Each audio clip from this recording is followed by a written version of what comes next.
if one home generated, call it $1,000 in rent per month, then if I could multiply that across sort of 10 plus homes and it's fully paid off or something, this becomes sort of my passive income and I could go and retire on a beach. At least that was kind of the initial vision. Hey everyone, welcome back to the Real Estate 101 podcast. I am your host, Robert Leonard, and with me today, I have Andrew Luong. Andrew, welcome to the show. Robert, pumped to be here. Big fan of the pod. I appreciate that. I know growing up, you witnessed some challenges from the recession, at least the last one that we were in 2008, 2009, because your parents had some homes foreclosed upon. How did that impact your real estate investing journey and now as a founder of a real estate startup? Yeah. The backstory, as you kind of just alluded to there, was grew up during the previous recession, and my parents faced sort of financial hardship, having had a house foreclosed upon. I think the piece, even beyond sort of the financial impact that really impacted me, was just like the psychological impact.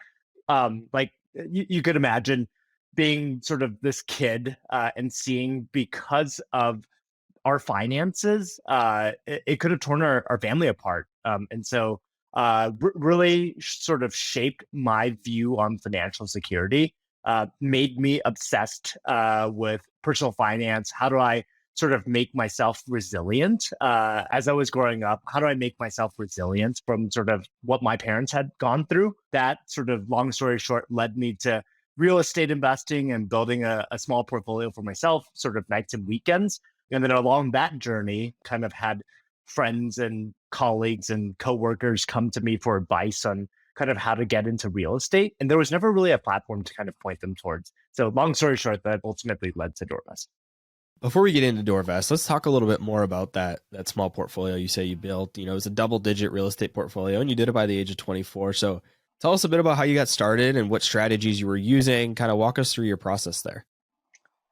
Yeah. So the backstory was, found my way to startup land, working in mainly sales. Before that, I was like a struggling pre-med student. I just withdrew from calculus my first time, and then they made me take it again, and I ended up failing because they didn't let me withdraw twice. That was kind of the backstory to Andrew, and somehow that degenerate ended up in startup land and had a good paying job and enjoyed my work, et cetera. And given that I started to have an income and amass some savings, et cetera, that led me to exploring ways to find financial security for myself. And I think it's probably a similar story to you. I was kind of looking for cash flow. And so after lots of Googling and listening to podcasts and things of that nature, real estate kind of became the avenue for that. It was like, if one home generated, call it $1,000 in rent per month, then if I could multiply that across sort of 10 plus homes and it's fully paid off or something, this becomes sort of my passive income and I could go and retire on a beach. At least that was kind of the initial vision. That led me to exploring where to buy my first investment home. I ended up landing in Sacramento, California, which is roughly a two-hour drive from San Francisco, where I was living at the time and still am living now. The crazy part was, this was in 2014. I ended up buying a 3-bedroom, 1-bath, $96,000 home from a dude that bought it for $40,000 right out of the bottom of that last recession. And I remember thinking at the time, I was like, this guy, I probably hit the peak of the market. This guy got a double, 100% return in a handful of years. Where's this market going to go from here? But anyways, I bought the 96K home. There was a resident in place already too. And so my goal, I mean, I had a really busy day job. My goal was to find something that was as turnkey as possible. So I had a resident in place. And so I ended up buying that house. It was a 96K home that rented for $1,000 a month. And then along the way, made like literally all the mistakes in the textbook that happy to go into, but whatever. So why did becoming a doctor not work out? And I want to go into that deal and dive into real estate a little bit more, but I'm curious why being a doctor didn't work out. Yeah. When I look back, I kind of look at my career. The analogy that I often use is kind of like a Roomba, like the robots that clean your house. They're just going straight, and then they hit a wall, and they're like, "Oh, there's a wall." So then it turns and it goes, and it hits another wall, and then it turns and it goes again. And at some point, it cleans up the entire house. And so that's kind of how I felt about that leg of the journey and many more legs down the road as well. But the short of it was I was hoping to be a doctor because it seemed like a really straight, clear cut path to making a decent income with good benefits and all that good stuff that I think I was taught to strive for as an adult. The issue was I kind of alluded to this earlier, but I couldn't get through calculus, I couldn't get through chemistry, I couldn't get through biology or any of these other classes. At some point, I had to throw in the towel and sort of switch directions. And so, do you still own that property today? The one that you mentioned up in Sacramento? I don't. So there was a handful of homes that I bought in rapid succession, similar to that one. And actually, one of the major learnings for me was that 96K home was the cheapest home in the entire city at the time. And so at the time, I was like, okay, well, what's the best rent to price ratio? And it was typically the lower the price the home, the higher the rent to price ratio. And so I found that home. Turns out it was in a really tough neighborhood. The home was a little bit older as well. I was consistently getting turnover and break-ins, and like I could tell you a story of one time I had a turnover. The home was vacant. I went to check up on the home, and there was like a homeless lady cooking, and then she got pissed when I opened the door to enter my house. Hopefully, this paints you an image of kind of what this home looked like. So long story short, it was just really difficult to hold on to a home like that for the long run. But I ended up making a good chunk of profit on that, and so grateful that that was my start. But unfortunately, I don't own that home anymore. As soon as you said it was the cheapest property in the city, I knew that it was not in a good area, because the cheapest property in a town is never in a good area. So I knew, being a little bit more experienced now than maybe you were then, I knew that it probably wasn't Yep. a good area. So where'd you go from there? You decided that was not the strategy you wanted to use. What did you start to buy, and how did you invest after that? Yeah. So the first four were very similar to that. I don't recall the exact numbers, but 96 was that first one. Maybe the most expensive was 110 or something. The crazy part is around that time, they all rented for about a thousand, or maybe 1100 or so a month. And so had sort of this nice on paper rent to price ratio for probably 4 years or so. I held on to those homes, consistently faced turnover, all these horror stories of like the home turnover.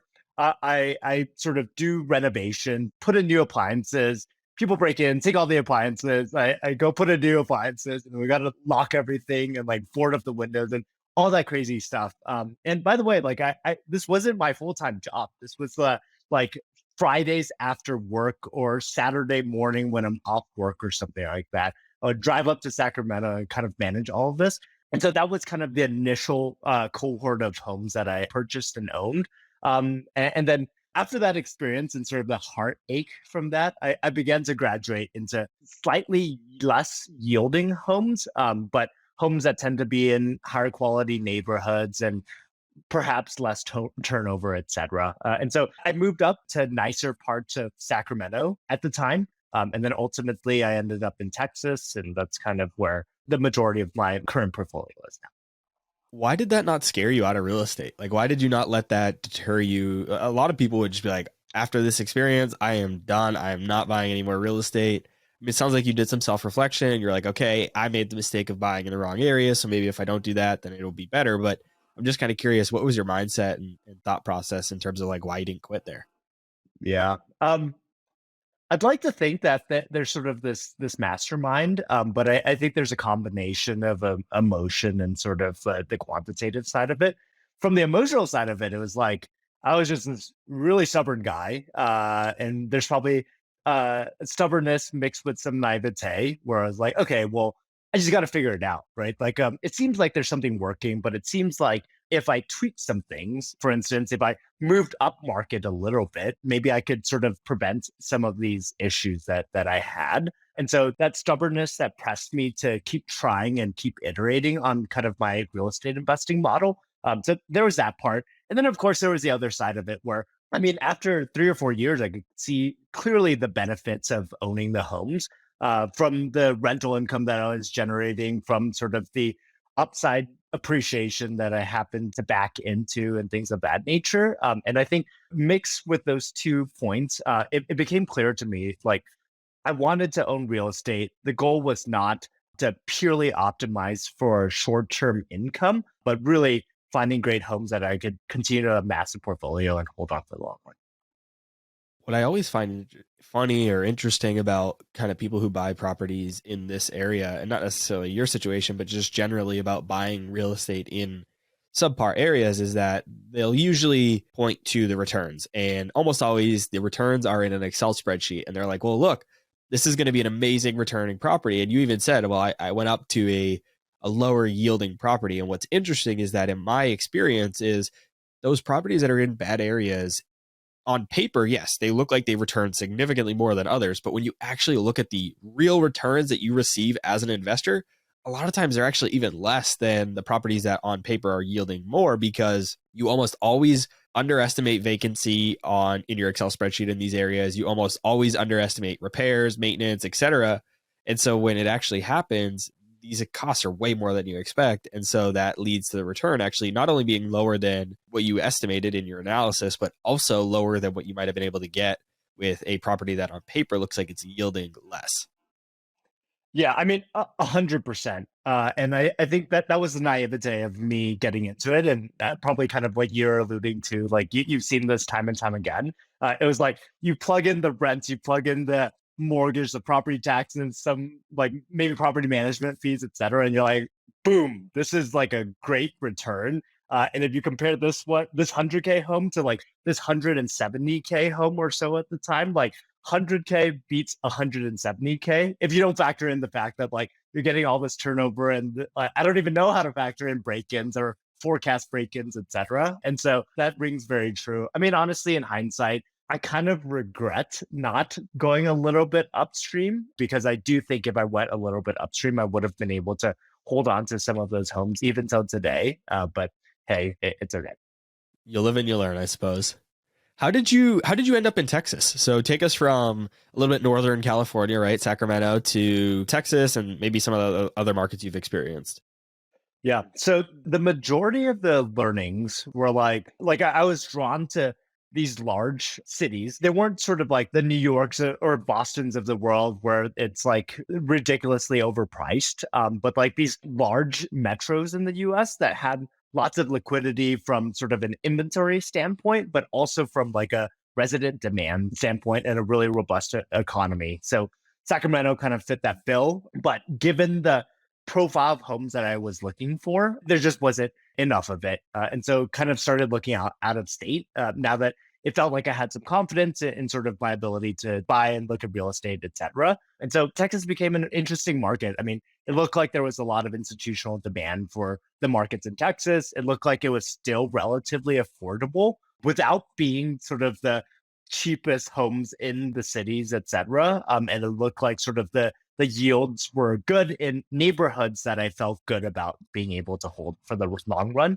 And so landed in Houston and bought a handful of homes there. Were those single family as well? Yeah, also single family. Dabbled with like small duplexes and whatnot along the way, or small multi-family along the way. But was always kind of drawn to single family given something that I really always liked was the fact that the liquidity element, like if you bought a handful of single family homes, if for whatever reason I needed some cash, I'd be able to perhaps sell one off versus rolling all of that into kind of a multifamily. And if I needed cash, I would have to sell off the entire thing. Yeah, we're going to talk a little bit more about the single family asset class in a little bit. And I have some opinions there too that I want to chat about, but you loved real estate so much through these experiences. You decided to start a real estate company called Doorvest. What made you want to start Doorvest? Why not just continue to keep your sales job, scale real estate, build a big portfolio? Why start a real estate company? It's very personal and probably similar to kind of what we touched upon earlier. It was like this Roomba that hit a wall and then sort of pivoted from there. So the long story short was like I had a startup job, started buying a handful of homes again, sort of nights and weekends. I got sick of startups. I was like, this is sort of a pipe dream, and like I should just go work at a big company and make more money, great benefits, work less hours, etc. Make more cash so I could buy more real estate so I could get closer to retiring on a beach. This was literally what I thought of at the time. And as I kind of got closer and closer to that, there felt like something was missing. And I think this was a very privileged viewpoint. But I was sort of at the top of my earnings career, and I've never gotten even close to that, even now today as well, from a salary standpoint. I owned what felt like to me a good portfolio of real estate, but I felt unhappy. I felt like that there was probably something missing too. And so I ended up going to work back at a different startup.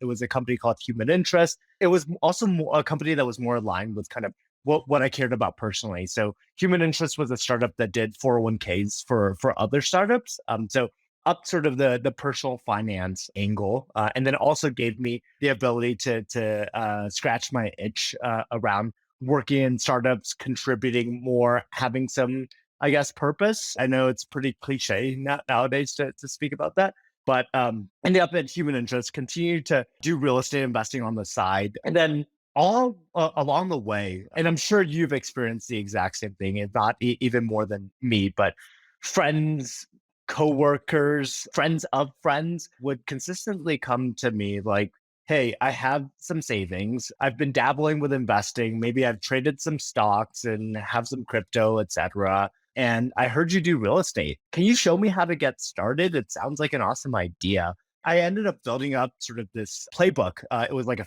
15-point checklist of like, here's how you find an agent, and here's how you look at markets, and here's how you analyze a home. And like it went down the entire list. And I would hand it over to these people. And probably over the course of 5 years, 60 plus conversations or so, hand it over to them, send them off on their way. I'm like, hey, give me a ring, shoot me a text. Like, I'm here anytime. Like, I love this stuff, and I'll walk you through every single piece of it. Usually I didn't hear back. Maybe sometimes I'd hear like they'd be like, oh, what'd you think of this home? And I'm like, I like it because of this. I don't like it because of this. You should just write an offer and get an inspection, whatever it was. And then I would send them off on their way.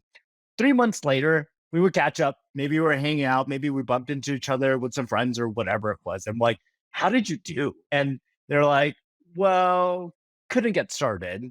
Actually have more capital now because I've been saving up for the last 3 months. Can I just give you this cash and you do it for me? And for some reason, it took me like 60 plus conversations for it to really click, that there was some sort of gap here. But ultimately, that ended up being sort of the genesis of Doorvest.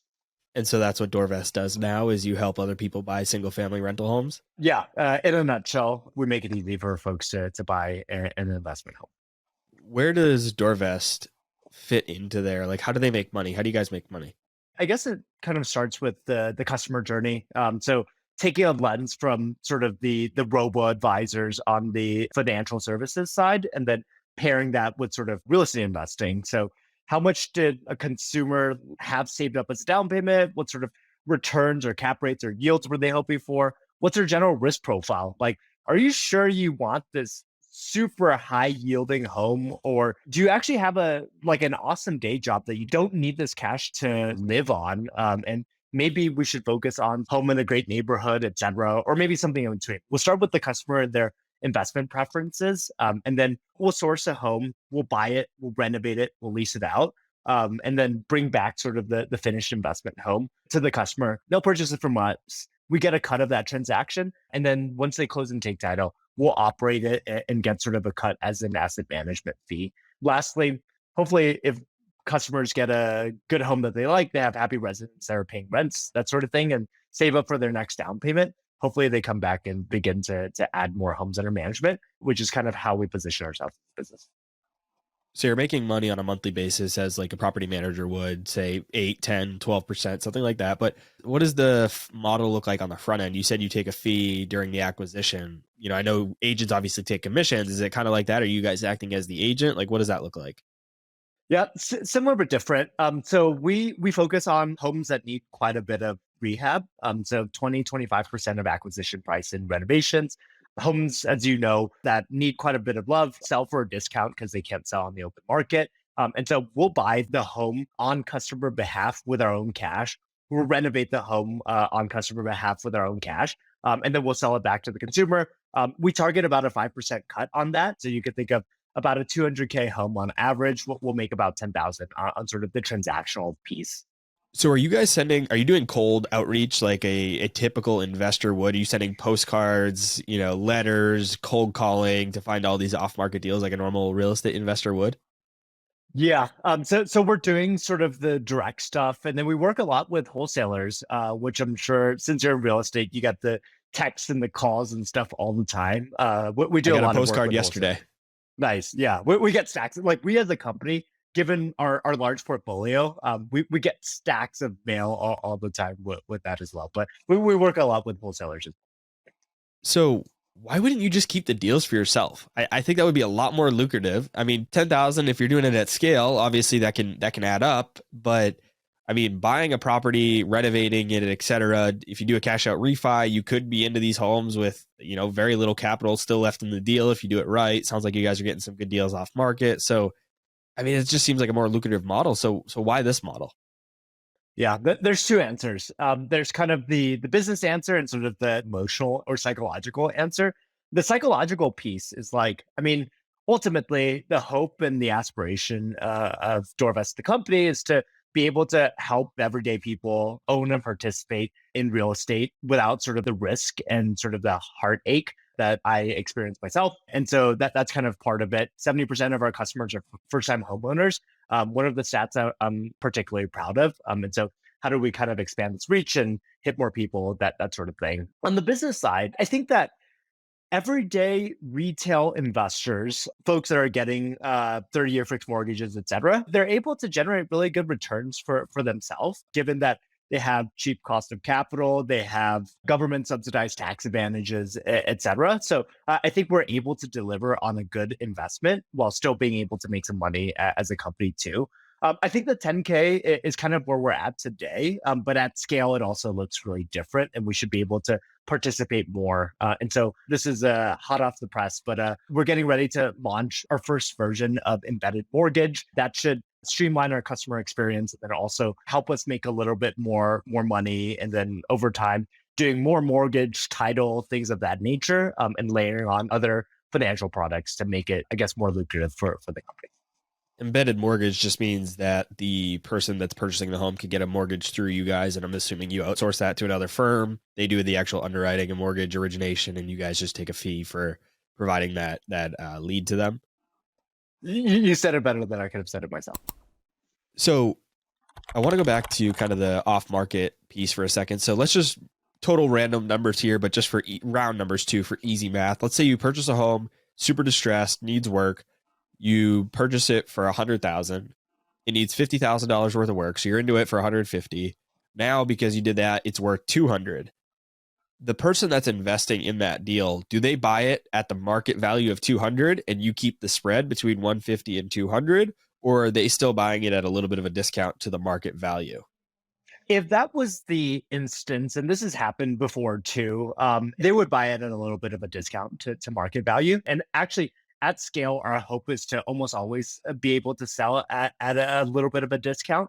And I think at scale, we'll be able to do that because our cost of borrowing debt to fund these transactions goes down, our efficiencies go up, things of that nature.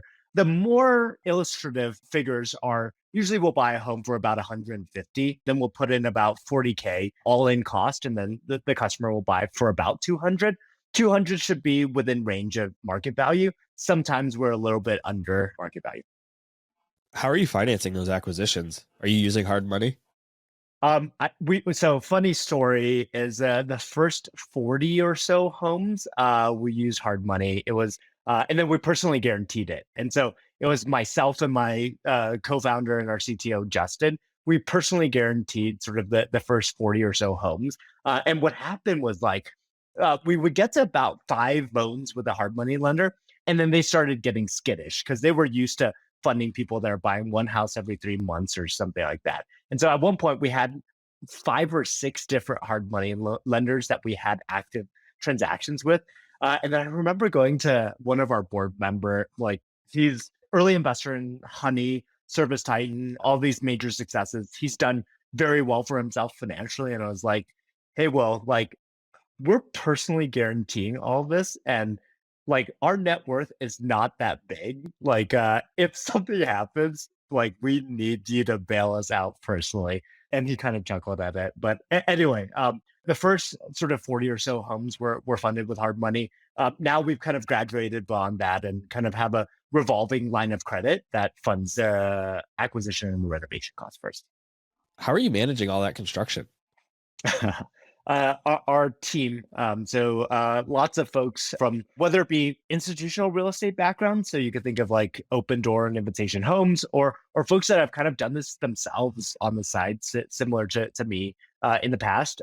Folks that have sort of managed lots of renovation projects. They'll oversee the projects, and then we have sort of a network of GCs that we tap into.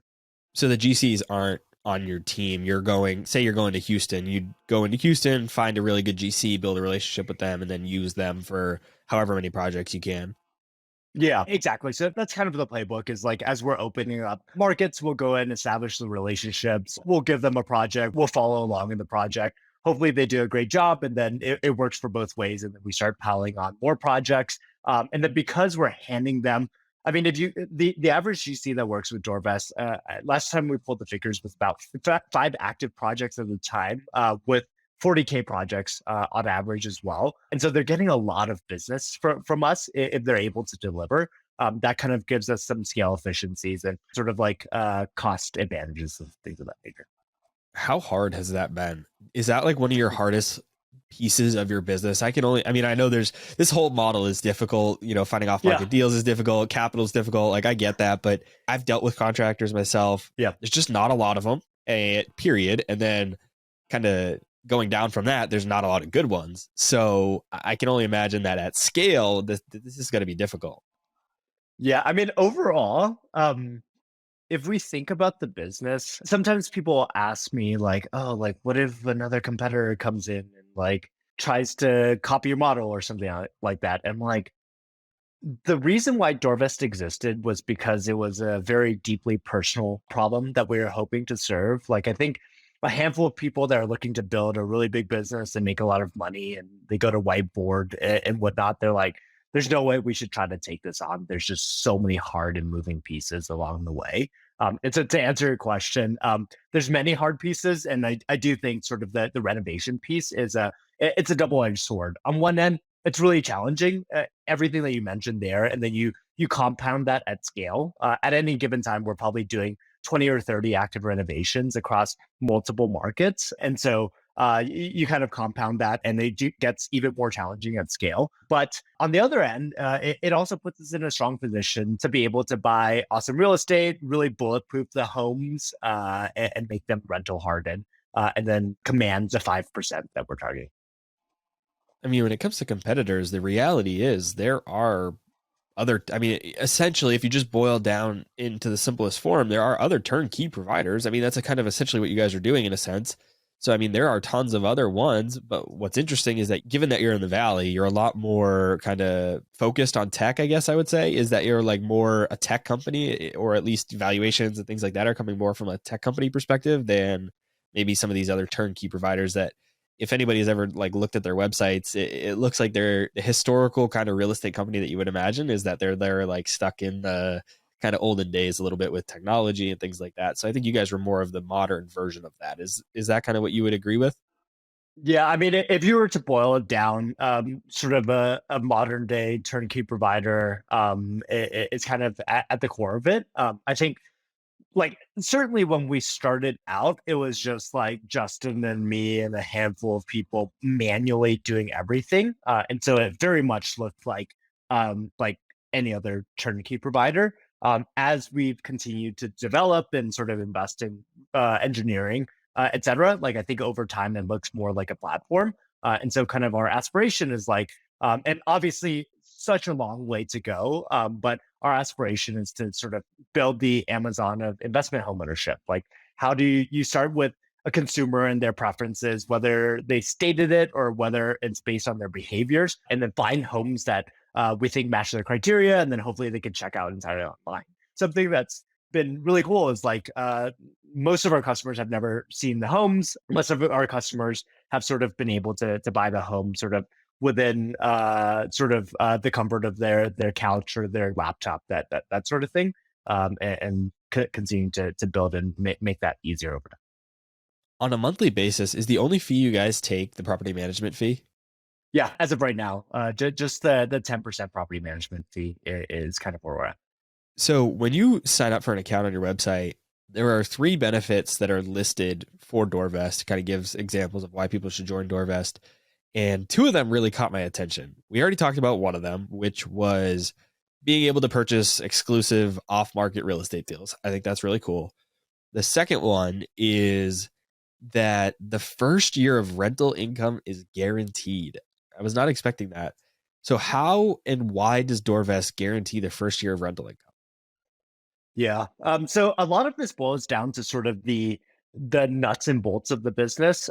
If we took a step back, remember that we're buying all these homes and we're renovating and we're placing a net new resident. And so the default rate on kind of the first year, especially if we have sort of stringent resident underwriting criteria, should be low. And so our belief at the time was like, if we feel so good about our residents, why don't we put our stamp of approval and put our money where our mouth is on that? And so that's kind of how we ended up with the resident guarantee. So what if you can't find a tenant in the first place for that property? I mean, if you're buying in good areas, you're making the homes really nice, it's probably a really Yeah. low probability, especially I think even more so with single family homes maybe than some Yep. other types of assets. But what happens in that case? Yeah, I mean that's never really happened because we're focused on segments of the market where there's a lot of resident liquidity. So it's not like we're buying like a sample size of one home, like the most expensive home in like the nicest neighborhood where maybe there's one resident that might rent it. It's sort of like middle of the pack, and so if that's the case, it's really a function of rents. So our average rent is about 1,700. If we, for whatever reason, mispriced it, which doesn't happen too frequently, if we go down, call it 50 bucks, $100 perhaps, we should be able to fill it within sort of a matter of time. So I said earlier that we would get to this, and I'm interested in hearing what you have to say. So single family properties are they're hard to scale. I've experienced it myself. I've had 6 or 7 in my portfolio at one time. I know each process is as you scale, it just is a little bit difficult. And this leads to a lot of people moving away from single family assets to commercial properties, short-term rentals, larger multifamily properties. I mean, the reality is closing on a duplex, a triplex, fourplex, 5 units, 6 units, 10 units really is not much more difficult than a single family home. Paperwork's the same, kind of process is very similar. You start getting bigger than that, it changes a little bit. But for the most part, you can probably do up to 7, 10 units, and it's very similar to a single family home. And you're making a lot more money but you're putting in the same amount of effort. So why is Doorvest currently so focused on single family properties? And do you see that changing in the future?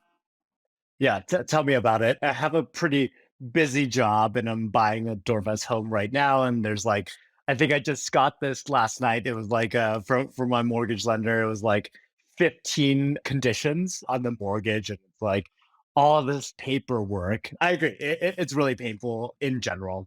I think the reason why we focus on single family as of right now is just the accessibility. And so in general, like a single family home is cheaper than a duplex right across the street, et cetera. We've done sort of small multifamily. I think that the largest one was probably a quadplex or so. And so kind of the focus is on accessibility. I think in due time, and so maybe we should talk again in 5 years or something, we'll expand to other asset classes. Who knows what they'll be? And I think it'll be a strong function of customer demand. But for the time being, accessibility is kind of the biggest criteria. And so single family is kind of the starting point. And then hopefully over time, we could layer in the immediate future, we could layer in sort of lending products to even bring down the capital barrier a bit more too. Yeah, I was just going to ask that. Is the down payment still required 20% like a typical traditional loan would be for an investment property? Yeah, 20% is kind of the standard. I've seen 15 a couple from a couple lenders. Haven't really looked into it, but that does carry PMI for as far as I understand. Yeah, generally, I've seen a couple 15 as well, but generally it's 20, 25. And I'm sure in this market, it's probably even pushing closer to 25, maybe even 30 in some cases. Now, the scalability, I mean, point blank sucks with single family homes.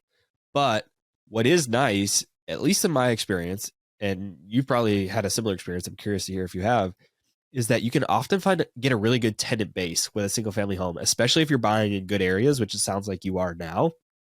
My single family homes are always in great areas. And so that led to families renting it rather than a single guy or a single, a guy and a girlfriend or vice versa, just kind of more of like an apartment style. And so these people, they take care of it. They treat it like it's their own home. They have a nice yard, maybe a garage, etc. So they really treat it as if they own it. It's their family home. And so I've noticed that leads to really good tenants, which leads to really easy management. Have you noticed kind of the same thing? Yeah, I mean that's 100% it too. It's similar to my personal investing thesis. Is just like high quality homes in great neighborhoods that I mean effectively set it and forget it, right? Like buy the home, do like the painful stuff up front, and then kind of have it sit there and grow in value and generate rental income along the way for hopefully like decades. Is kind of the dream, and so single family kind of fits into that criteria. And so for Doorvest, the company, that's also the case too. We're focused on neighborhoods that tend to be more quote unquote passive. So less turnover and things of that nature. That generally leads to a better investment for our customers. And then from a business standpoint, it makes it more feasible for us to manage at scale. So when you buy these properties, you're buying them essentially with cash. I mean, you're using a line of credit, but in terms of the seller, you're buying with cash. So are you guys taking title? Doorvest, show up on the deed essentially? Yeah, I guess one nuance to the business model is we lock in customer intent before we purchase a home. The general sort of inspiration there was Tesla. If you think about Tesla, the company, they start with sort of a consumer and their car specs, and then they'll ask for a deposit, and then they sort of procure or the car based on the consumer specs. And so similarly, we start with a customer and their investment objectives. We'll ask for a deposit. We'll find homes based on their criteria in kind of the needs love condition. We'll bring it back to them. So we'll match it to the consumer. And then if they like it, then we'll ask them to sign a contract for it. And then we take the deed, stabilize the home, and then sort of bring back the finished investment home. So does the deed go right from the seller to the investor since you're doing it that way, or does it go to you first and then to them? Yeah, it goes to us first as of right now. So do you have to pay transfer tax twice? Yeah, that's kind of the pain of it. But over time, kind of working to minimize that. So there's sort of mechanisms where you can keep title open, et cetera, to be able to save on sort of the double cost. Yeah, because you couldn't transfer it directly from the seller to the investor because they don't have their financing in place yet. They can't get the financing on a property that's still being renovated. So Yeah. yeah, it's a interesting thing. That's kind of the double-edged sword once again. It's like so on one end we're making this home financeable by conventional 30-year fixed mortgages. As a result, there's sort of like costs and the heavy lifting that we have to do for that. So once the property, you're through that process, you've transferred the deed to the investor, they have the mortgage, everything is done, they own the property, and Doorvest is managing it. Can they move it away from Doorvest? Can they just say, hey, I don't want Doorvest to manage this anymore. I just want to own it on my own? The answer is yes, and it happens pretty rarely. But yeah, I mean, ultimately, the customer owns the home; they have full title to it. We're just the property manager on the home. That's probably not the ideal outcome for us as a business. Hopefully, they buy a home from us, they stay with us for a long time, they save up for more down payment and add more homes under management. But they could definitely do as they see fitting. Do they get a lower property management fee if they scale with you guys? Let's say they get up to three, four, five with you guys. Does their property management fee go down at all? Not yet, but we've kind of flirted with how do we sort of work the mechanics of that. But yeah, at this point, it's kind of just 10% flat across the board. Do investors have to be accredited? No, I mean, ultimately, you're buying a home as I did when I was 20 and as you did in the past too. And so effectively, you're just buying a home. Yeah, you're not investing in a fund that requires any type of accreditation. Yeah, makes sense. Yeah, So exactly. I'm sure it's going to vary from deal to deal, location, investor to investor. But just generally speaking, what kind of returns do your investors yield? Yeah. So the trailing average is our cap rate is 6.2. And so Of course, it varies from home to home, market to market, and timing as well. But 6.2 is kind of the blanket average. How about on a cash on cash basis? So like how much cash flow generally are people getting? Yeah, numbers used to be higher before their interest rates went up, but right now about 5 or 6% is kind of what we're targeting. And what markets are you guys in? I know you said you personally went to Houston for investing. Have you decided to stay there with Doorvest? Are you in some other markets in Texas? What does that look like? Yeah. For some odd reason, Houston was the first market for Doorvest as well. For just kidding, obvious reasons. Houston was our first market. Dallas was our second. San Antonio, Atlanta, and then the two most recent ones were Columbus, Ohio, and Oklahoma City. Cool. I all my single family properties are in Texas as well. All my rentals. Uh, I live in New Hampshire like we talked about, but all my rentals, they're all single family as well. They're in Texas. They're in a small town about an hour and a half, maybe 2 hours outside of Dallas, Fort Worth. So I oh, might cool. have to chat with you offline and be like, "Hey, you got to go over to this market. I want to buy some properties over there."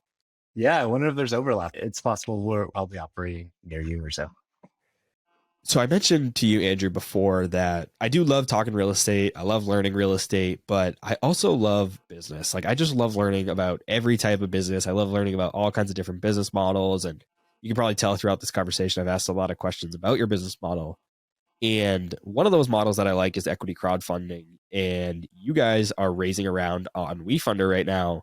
So I don't have necessarily a specific question about it, but I want to learn more about that experience, why you chose to go that path, what it looks like for your business, et cetera. Just tell me a little bit more about it. Yeah, for sure. So we to date have raised about 23 million in equity to fund the operations and the R&D and sort of like salaries and things of that nature. And then we've raised about 75 million in debt to fund the real estate, like what we talked about earlier, the renovations and the acquisitions. Part of the equity side of it, which is to fund the business, Doorvest Inc. The majority of that we've raised through angel investors. We've raised through our friends and family. Lots of folks that became part of the Doorvest story were the genesis of the Doorvest story. The folks that were like, "Hey, Andrew, like, can you show me how to invest in real estate?" Those folks ended up becoming our first customers. And those folks became our first investors as well. And so, along that same vein, as we sort of brought Doorvest to market in the last 2.5 years, we started hearing Doorvest customers, folks that found us, bought a home through us, maybe bought a couple homes through us, saying that they really like the model and they wanted to participate and be an owner of the Doorvest company as well. And so we found sort of WeFunder and sort of their community round as sort of a great avenue to be able to open Doorvest up to not only accredited investors that have their pick of any company or asset class for them to invest into, but for non-accredited investors to kind of own a small part of Doorvest, the company. And so when we raised our Series A summer of last year, we opened up a small sliver for our customers to be able to participate in Doorvest. And then again, as of recently, we've also opened up a small sliver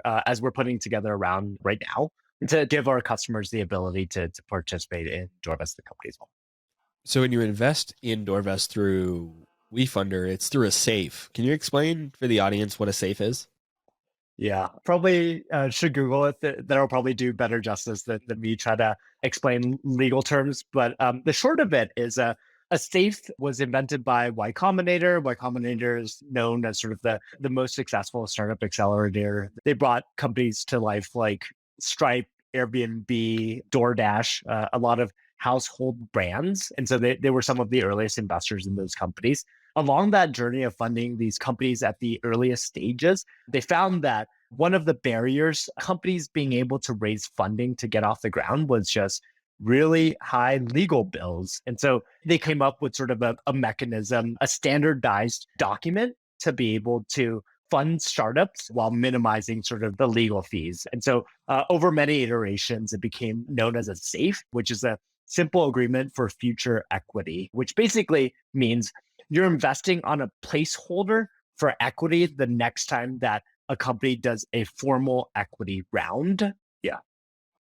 So do you get it at the future valuation or do you get it at the valuation of the day you put the money in?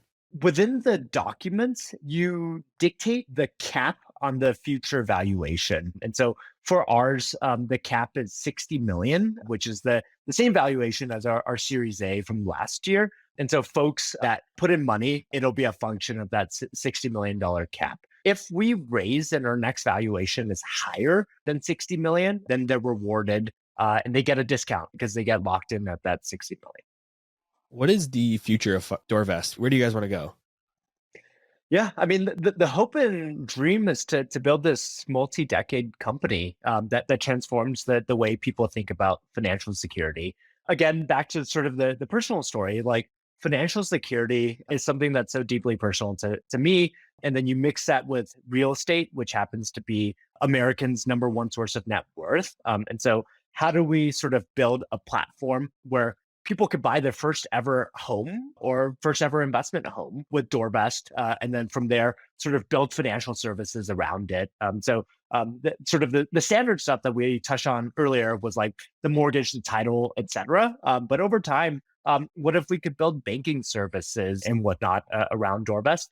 If we're able to execute on that, I think we build this enduring public company. And so it's kind of one step at a time as we try to make our way there.